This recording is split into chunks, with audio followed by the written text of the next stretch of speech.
professor of health informatics at the Faculty of Health at York University. And she's also a collaborating scientist at Open Lab, which is an innovation center housed in UHN. Dr. Appel, got it. I'm gonna get it right though. Dr. Appel is the lead of Prescribing Virtual Reality, which is a collection of studies that introduce and evaluate augmented reality, virtual reality, and mixed reality interventions for patients, caregivers, and healthcare providers. She's also received several grants from CAVI to pursue this work in aging and dementia care. Her ongoing studies show promise of virtual reality in managing behavioral and psychological symptoms of dementia. She's also collaborating with the Toronto Public Library on vArchive, who I believe Dr. Adriana Schnell is also working on as well. And it's a workshop that uses virtual reality to capture local memories of adults with the goal of reducing caregiver burden, improving communication, and prolonging aging in place. So Laura's expertise is in applying design thinking and science methodologies to healthcare innovation, which is why she's a great fit for these innovation rounds. She's very passionate about designing interventions that ultimately provide care, and she's committed to the pursuit of a cure. So without further ado, Dr. Lora Appel.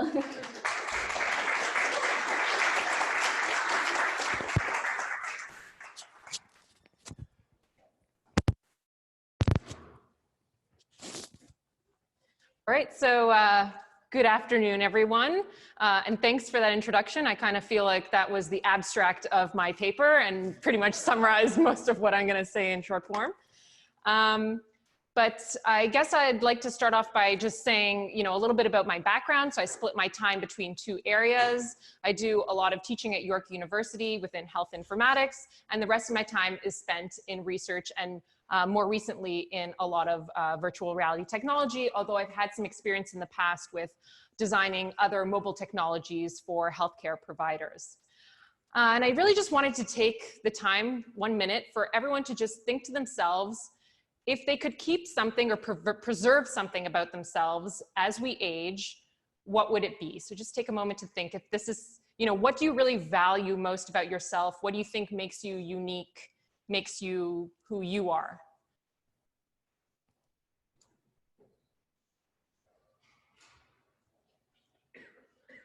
All right, so I just want a quick show of hands.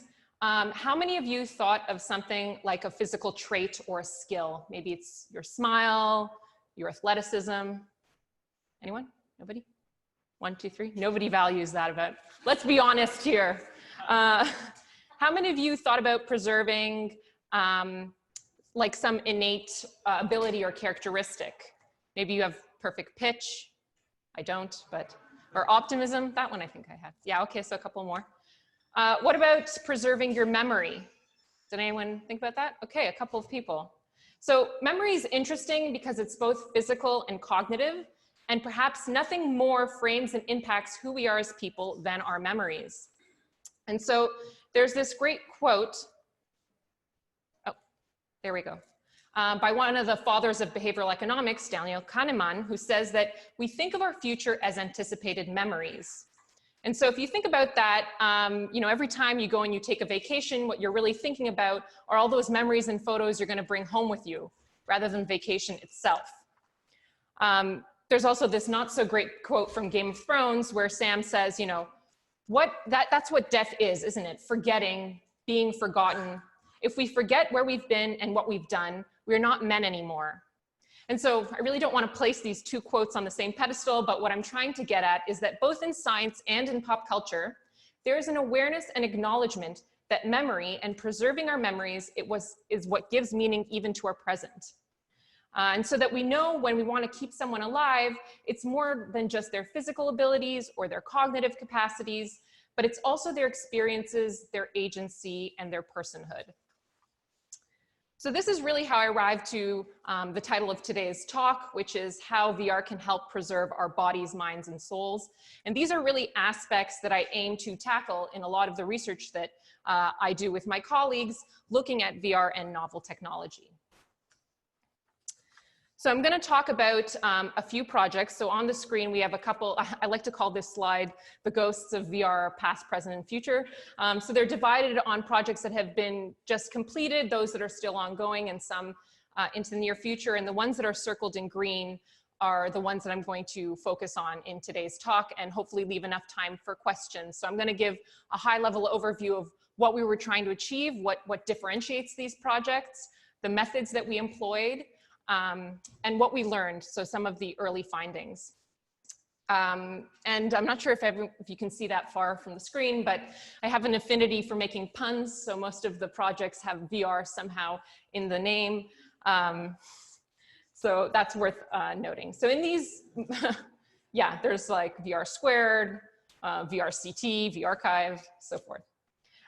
So with the series of research studies, you know, the ones I picked out to talk specifically today, what they do is they look at frail older adults with cognitive, sensory, and mobility impairments.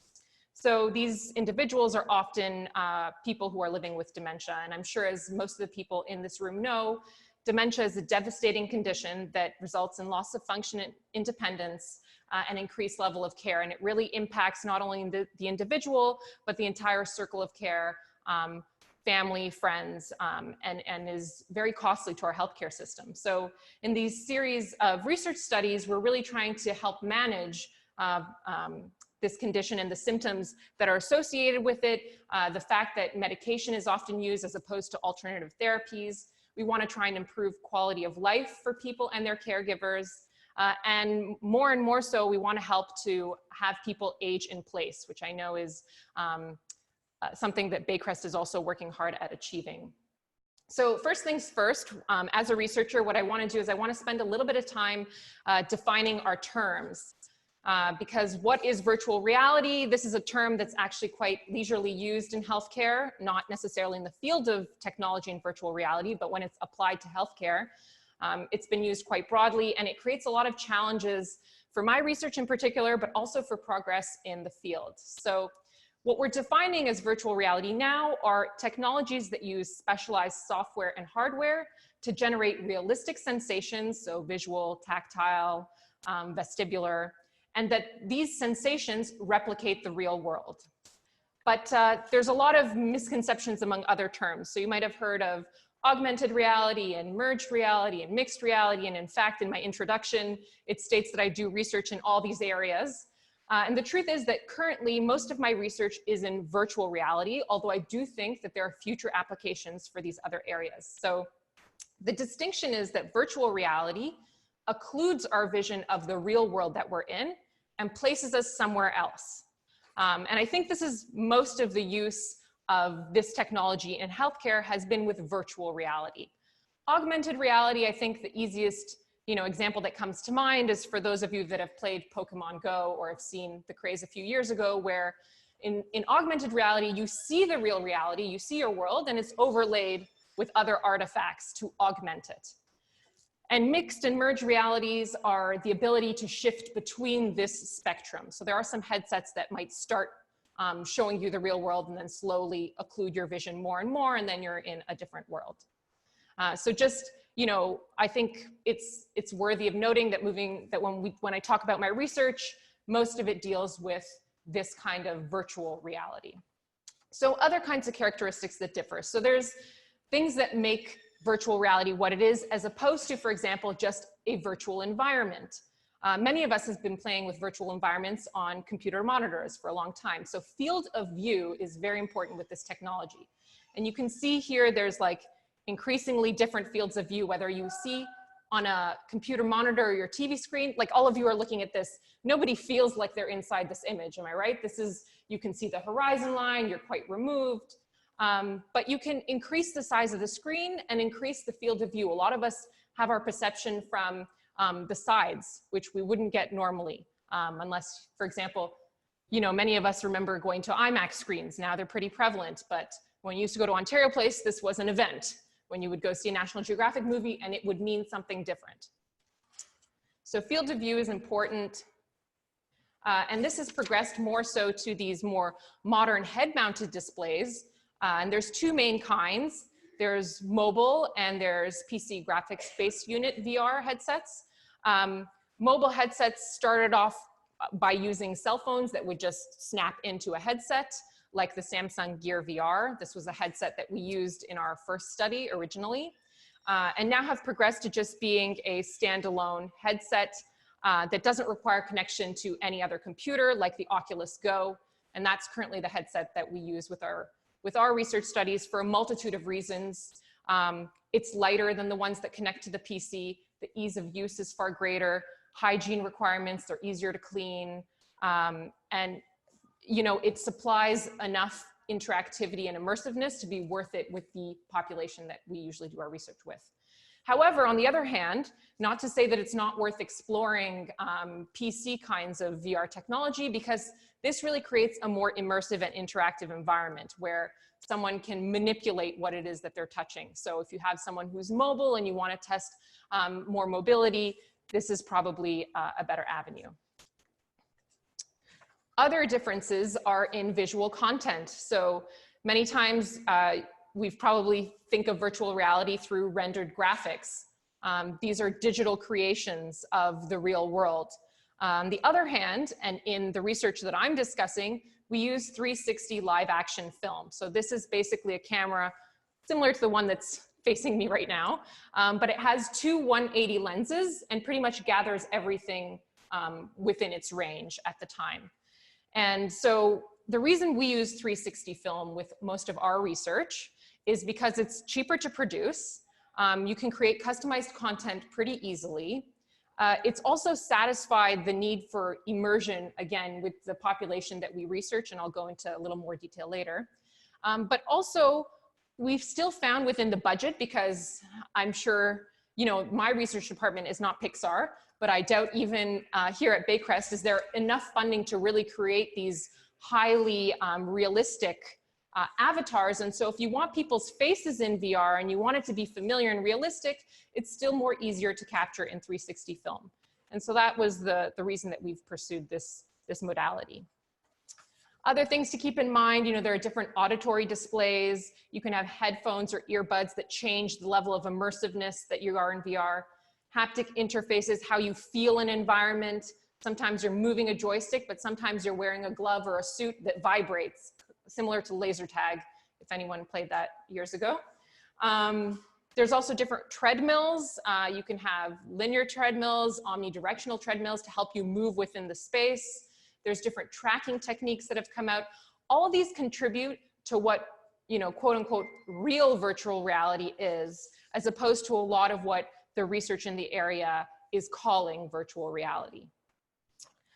Finally, I'd like to talk about these large systems that are real simulator systems. So I work a lot with Dr. Jennifer Campos at Toronto Rehabilitation Institute.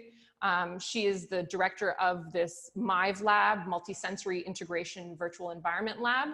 And she's also a research chair in multisensory integration of aging. So I work a lot with her in how to design the simulations. So in this lab, they have huge arms with rooms that replicate, like they have a driving lab where you literally get into a car and then there's a spherical scene of where you're driving to test, you know, if it starts to rain and you're wearing glasses and the radio's on, how well you can react with your senses. And so we've used a lot of her knowledge specifically with aging to design the films that we show to this aging population in a more scalable manner with these mobile headsets.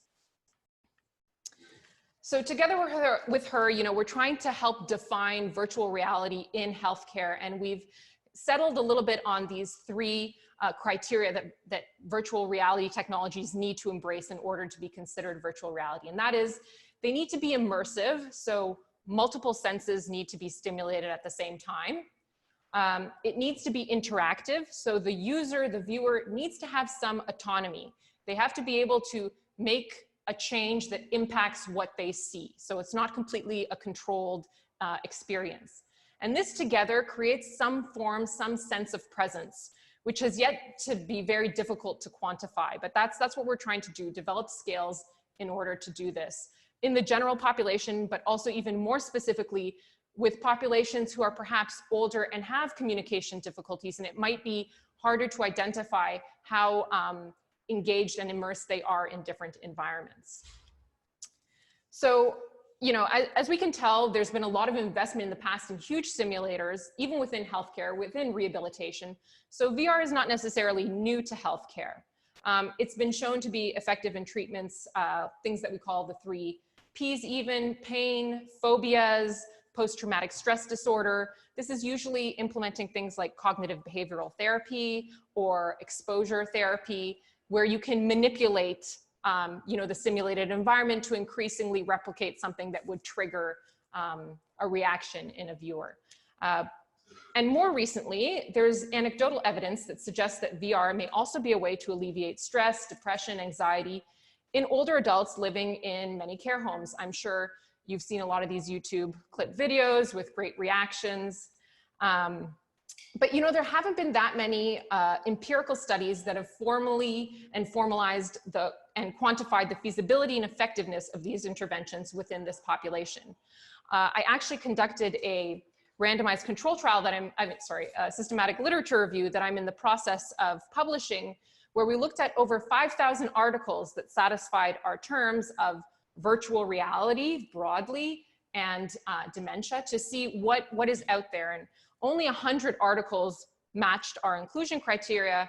And of those, there was still very little rigor. A lot of them were small samples, mostly qualitative. There was very little information on how patients were diagnosed to be considered to have dementia. So that's another issue within the research, because the older adult population is still very, very different from someone who's living with dementia. And so for us to just blanketly state that VR helps alleviate stress in this general population would be doing a disservice. And so you can also see there's a chart with the bar chart with the orange and blue stripes there show that the majority of tools used are still a computer monitor. And as we've just learned, that doesn't really encompass what virtual reality can provide its viewers. And so what was the basis of a lot of these studies that I'm going to be talking about? So we started off with a focus on nature. So research shows that even for healthy adults, exposure to natural environments can be great for our well-being. It can decrease feelings of depression, anxiety. It can decrease blood pressure and heart rate. In a clinical context, they found that, for example, even synthetic plants in patient rooms or having a window can reduce the length of stay and pharmaceutical use in those patient groups. And for isolated older adults, they found that having a window with a view was correlated to decreased feelings of isolation. So we know, and it's a little bit intuitive, that nature has a specific effect on our brains, a positive one, but it's hard, again, to quantify, or we haven't yet come to terms with, is it the color, the shape, in addition to, for example, fresh air? And in fact, a famous neurologist and author, Oliver Sacks, said that in 40 years of medical practice, he has found only 2 types of non-pharmaceutical therapy to be vitally important for patients with chronic neurological diseases. And those 2 things are music and gardens. And how nice that virtual reality can bring these 2 things together. So, at the end of today, I can go out and walk my dog outside for some fresh air. Some of us are going on vacation over Christmas, but there are populations, groups of people that have difficulty doing this. Not only do they have decreased cognitive capacities that might increasingly confine them indoors for safety for a variety of reasons, they might have limited mobility. A lot of people don't have the social supports to help take them outside. But quite frankly, Canadian winters are just not helpful for going outside for anyone. And so, my goal with a lot of this research is not to replace someone being taken outside in reality, but it's to supplement and see if simulated nature delivered through VR can actually provide some of the benefits that we see with real VR. And so I'm going to talk about a number of studies. Again, I'll give a high-level overview of the methods, and hopefully in the question and answer period, I can get at people's more specific inquiries. So we started off by conducting a feasibility study. And again, I want to be very thankful to CABI for supporting this, because research in this area, it's very difficult to get funding for.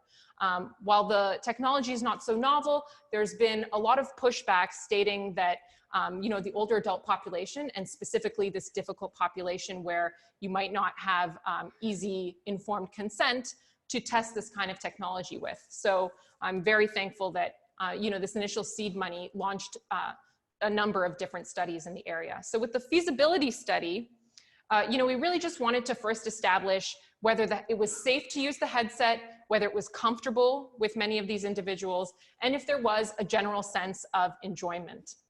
We ended up getting 66 participants, which we had set out really only to get 50. So this was the first study in which I oversampled due to the enthusiasm of the healthcare providers at the different partnered sites.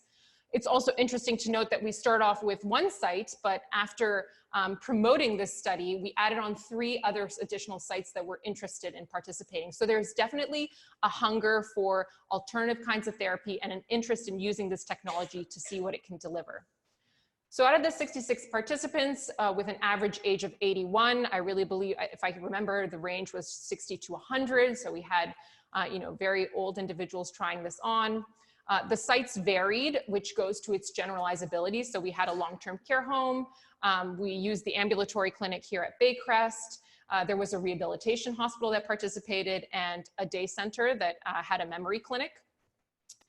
And what we did was we allowed these participants to view 20 minutes of nature scenery in VR. These were 5 different films that were put together, and they would run on a loop once you would finish watching it.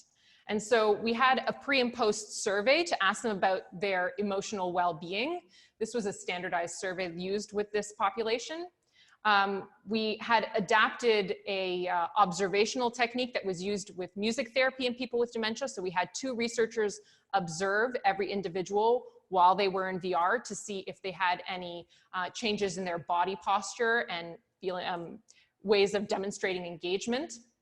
And then at the end, we had a semi-structured interview to, again, ask how comfortable the individual felt, or if there was anything that us as researchers could not observe or intuit just from watching. And of course, people's responses varied with their abilities.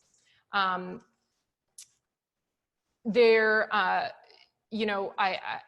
would say that the cognitive capacities of the individual, which were on scales, we went mild all the way through severe, did not have an impact on how well they enjoyed the scenery. It was more about their affinity to try technology that we found anecdotally impacted how much this was of benefit.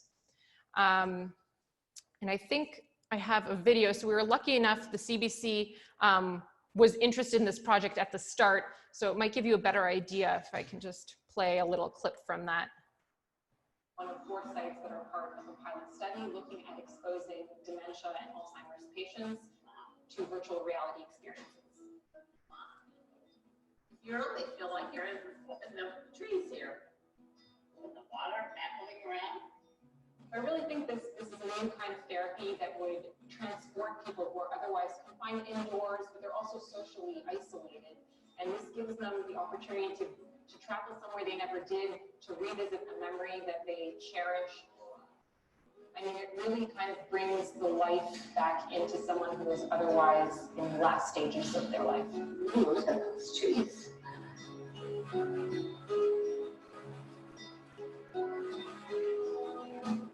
Okay, Marianne, are you ready? Yeah. Okay. So the feedback's actually been great. Initially my concern was that they couldn't tolerate the headset, which can be quite heavy, and we want to see if people with limited mobility can tolerate this. Let's take them out of it. How does that feel? Fine. It's been quite fantastic, and they seem to have good responses and love being outside in a place they wouldn't be able to otherwise. Okay. So, what did we find with this? Again, we were looking at comfort, safety, and enjoyment. And so on a high level, we found no negative side effects. There was no simulator sickness, no nausea, no disorientation. There was no interaction with medical devices, which is a warning that the hardware, this is off-the-shelf hardware, and it says don't use with hearing aids and pacemakers because of the interference. So to be safe, we didn't have anyone with pacemakers, but there were a lot of individuals, half of them that had hearing aids, people with glasses, for example, in terms of comfort, and nothing came up as problematic with this group. The majority of people wanted to continue to try VR. The majority of them recommended for a friend to use it as well. And I guess if I were to touch on one more thing about this feasibility study before we go on to the next few studies, is that a story came to mind where one individual enjoyed the experience so much. He was with his wife also, and he insisted on taking it off so that she could share the experience. And while this was not a longitudinal study, it was a one-time exposure, I was coming back to the sites to look at additional participants. And when I came back, his wife sought me out and told me that, you know, in the previous week, they had to have gone to a sleep apnea clinic for this, for her husband. And he was so excited to go put the mask on. And when they finally got to the clinic and he realized that the VR mask is not the sleep apnea mask, and these clinics are not the same whatsoever, he was very disappointed and refused to do the sleep apnea part of the study, which I guess is not positive for his health, but a really good indication of how much he enjoyed being in VR. So the results of this study, finally now 2 years later, we're expecting them to get published any moment now in Frontiers to Geriatric Medicine. So again, I think this will provide a lot of support for the initial hesitation to use this kind of technology with frail older adults. So again, given, you know, the success of this feasibility study, we wanted to look at more rigorously evaluating its potential to impact behavioral and psychological symptoms of dementia. These are both responsive behaviors, which can be physically and verbally violent that sometimes occur, but often a lot of symptoms like apathy, anxiety, depression that plague these individuals, and wanted to see if this could, if we could quantify the impact so that we're no longer providing only antipsychotics, sedatives, physical restraints to sometimes manage these symptoms. And so this photo here is taken from a research day at Michael Garron Hospital. It's formerly Toronto East General. And you can see my two colleagues, one in the forefront, Christopher Smith, he's an internist, and in the back is Jared Rosenberg, he's a geriatrician. And together they were demonstrating VR, that's the CEO of Michael Garron Hospital, trying the VR headset on, to see if we could start a randomized control trial at this hospital with their population. I mean, they were so keen to try because they currently have no means to effectively manage symptoms in these patients. And we know that the length of stay of someone with dementia who's admitted into this acute care setting is twice as long as a normal individual. And so they're getting, you know, many more medications and restraints that perhaps is otherwise necessary if we could find alternative therapies. I also think it's important to point out that, you know, the CEO and the whole environment and management there was very supportive of us doing this kind of research, and it takes those kinds of champions to try this, to try these kinds of studies in settings and do it successfully. So with this study, which is currently ongoing, so as far as I am aware, this is the largest randomized control trial looking at virtual mobile headsets with people who have an existing diagnosis of dementia. So we're really trying to make it clear it had to be done by a physician. You know, we have a lot of their medical conditions, what kind of responsive behaviors they have. And so we're aiming to have about 200 participants, half of which get randomly assigned to get VR treatment in the hospital, and half of which are randomly assigned to the current standard of care. This is unique also because it's an acute care setting. So the degree of hygiene with the technology that's being shared among the participants has to be met. And, you know, it can't interfere with any other of their tests in the hospital. So the protocol around introducing non-pharmacological interventions was also something quite unique that the hospital is looking at creating a report for, so that there can be ways of introducing perhaps not VR, not technology, but other kinds of similar interventions. And this study, you know, we're looking at hospital and clinical metrics. So we're gathering things from the database, their medication use throughout their stay, length of stay, falls. So it's very, although we do have a qualitative element, as we always do with these studies. So there's still going to be observation while the patient is in VR. It's trying to really systematically and rigorously gather data so that we finally have a study that can help support more research in this area. You know, all these anecdotes and fun stories, that's the best way to sell the potential, but it's not going to get implemented in hospitals or investment if we can't find not only an economic angle like reduction in pharmaceuticals, but also a direct medical benefit. And yeah, so while this study is ongoing, I think as of yesterday, I found we're like 60 participants out of the 200, but we did run a pilot trial last summer before implementing the study to make sure that the protocol was right. And I can share an anecdote from that story. You know, there was an individual who was basically at this point non-communicative anymore. He hadn't spoken in years. And so he was deemed appropriate for our inclusion criteria into the study.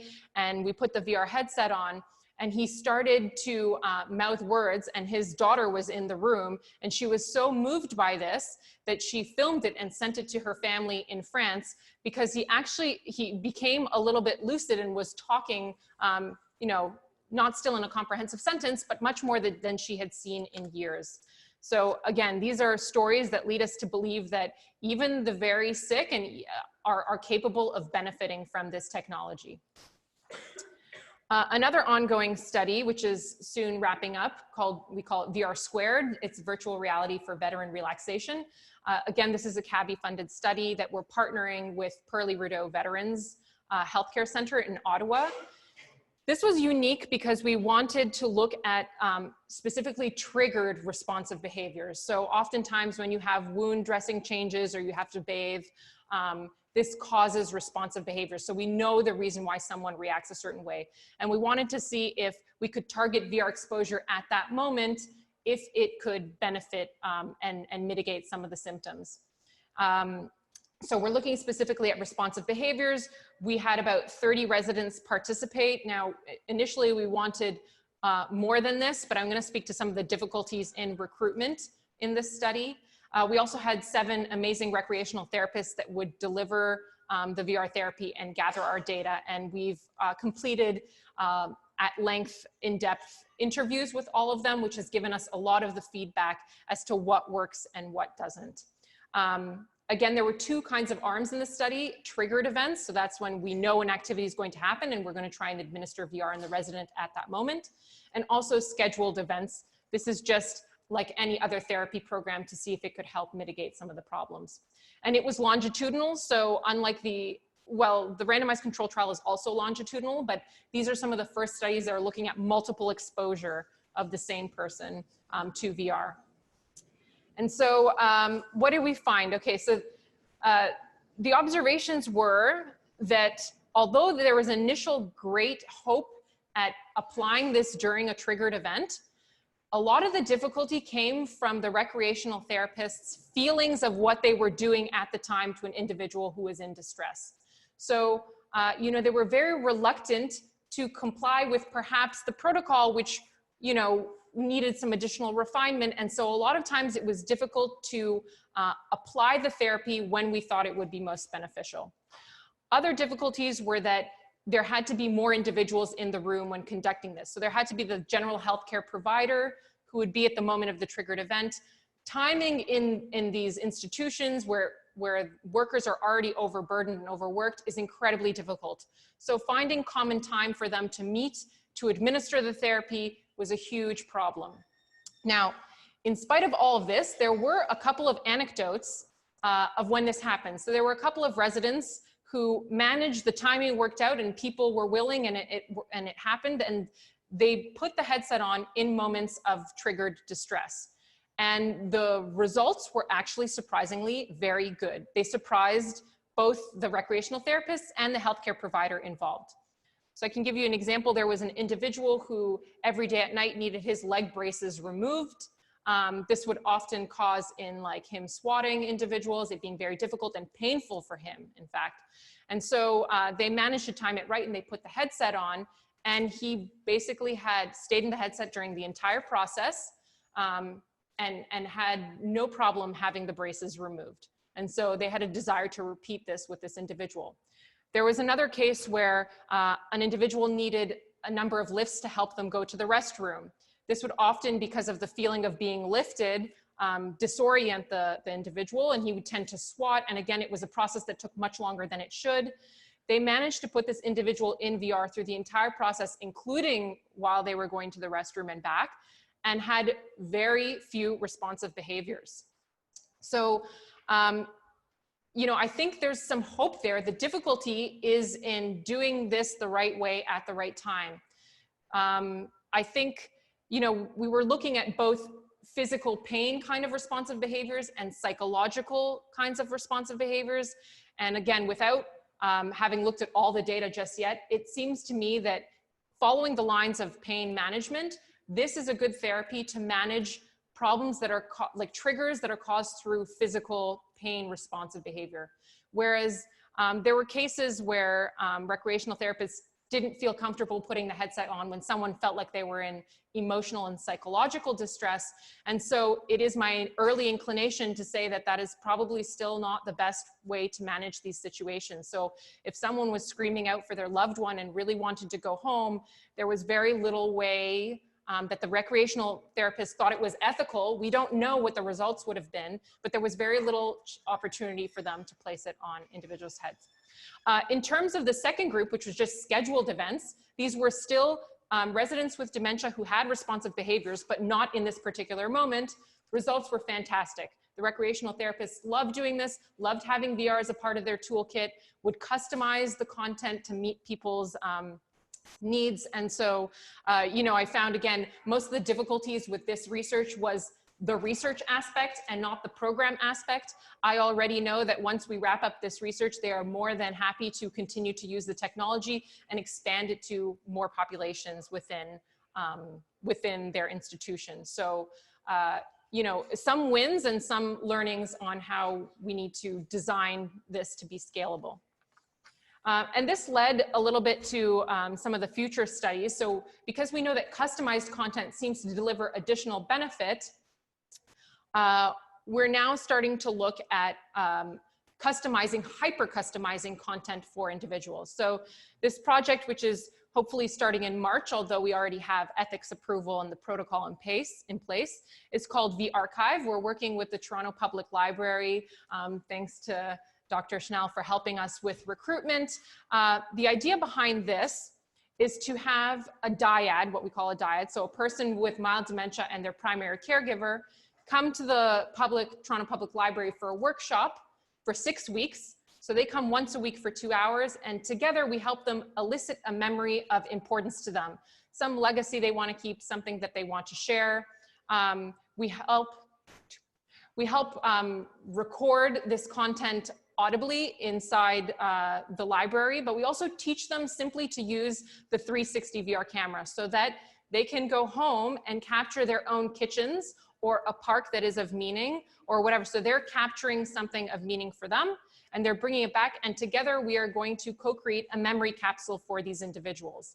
And the things we're evaluating with this, I mean, it's currently launching as a study, but the Toronto Public Library wants to make this into a program, is we want to see the improved relationship between the person with dementia and their caregiver. Now, often these individuals only leave the house for medical purposes. They find it very difficult to have time and respite. So we want to offer them a program in which they can learn something together and creatively build you know, something of meaning. So one aspect is just the relationship and the process of doing it together. We're hoping that the artifact, the resulting VR film, because it's so similar to someone's environment, will help trigger lucidity perhaps later in their condition, because we have found that similarities in both music of a certain time, but also visuals, and so combined together in VR, can help trigger memory and lucidity later. And of course, the Toronto Public Library is also interested at starting to build an archive of local memories, which they've done before through stories and audio recordings, but this is quite a unique way of capturing things together. And so we hope to have a gala and to launch this along with an archivist who will bring out things that make sense to these individuals in the future.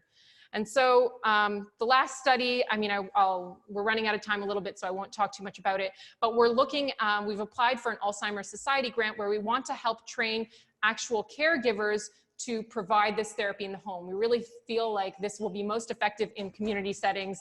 It alleviates a lot of the problems around hygiene. Again, it provides something of shared interest and relation that individuals can talk about. So I'm happy to talk more about this project later. Oops.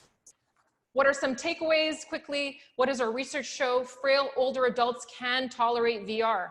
From mild through to severe cognitive impairment, this has not impacted people's level of enjoyment. It's not the cognitive impairment that has made a difference as to whether or not they can tolerate and enjoy the technology. People with mobility challenges can also do this. We've had some people who are bedridden and unable to move. We had many individuals in wheelchairs, and you simply help rotate them for them to take full advantage of the 360 environment. It's applicable from community to acute care settings. You just have to take the proper precautions. And really what it seems to be, we're looking at what characteristics make someone unlikely to be able to tolerate VR. And I think it's more around weakness, so a particular kind of frailty. So weakness in this particular moment, and alertness. So the ability, like it would be really for many other kinds of therapies, the ability to enjoy and make use of other kinds of therapies. We found that customization of VR content is beneficial, so I think this is where the future of VR will go. And really half the battle, if not more, is about implementation, getting champions, working with people in institutions, customizing the protocol so that it meets their needs. And I just want to highlight that although there's a growing body of evidence that shows that VR may be a way to preserve our bodies, minds, and souls, we really still have to be aware of these pop news and anecdotal stories. I'm not sure if anyone's heard of this one that came out recently. I'm really unsure if this is just a Russian troll or not, but apparently in Russia, they're putting VR headsets on cows to help increase milk production because they think it alleviates stress for them to see open fields. Now, I looked a little bit into the anatomy of a cow's eye, and I think this is highly unlikely that it would be possible.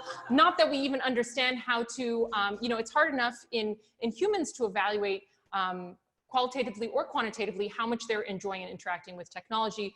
So I don't know what we know about cows, so just be wary. So we do need a lot more research. We need more rigor in this area. Finally, I want to thank all of my colleagues and my lab. I really welcome everyone to come every Tuesday at noon. Open Lab, which is in Toronto General, hosts open rounds. We have a number of different projects. You'll get to meet all of our researchers. Many of them focus on seniors care, aging in place, using technologies and virtual aging. So I think it's very applicable and interesting for this group.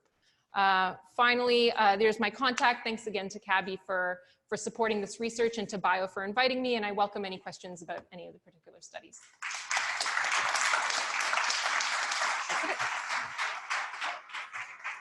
We won't take questions, just so you do get some ice cream and have some time to get back to your next meeting if there is one. If people want to stay afterwards, they're welcome to. There's also VR experiences that we promised.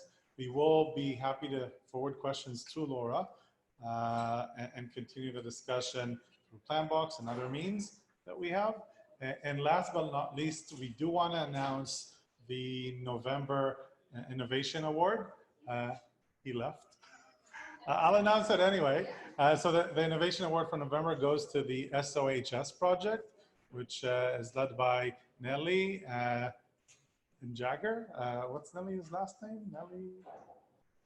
Anyway, from our outpatient clinics, she's a dental hygienist, and the SOHS program was developed to increase oral health support and education for PSWs and institutions.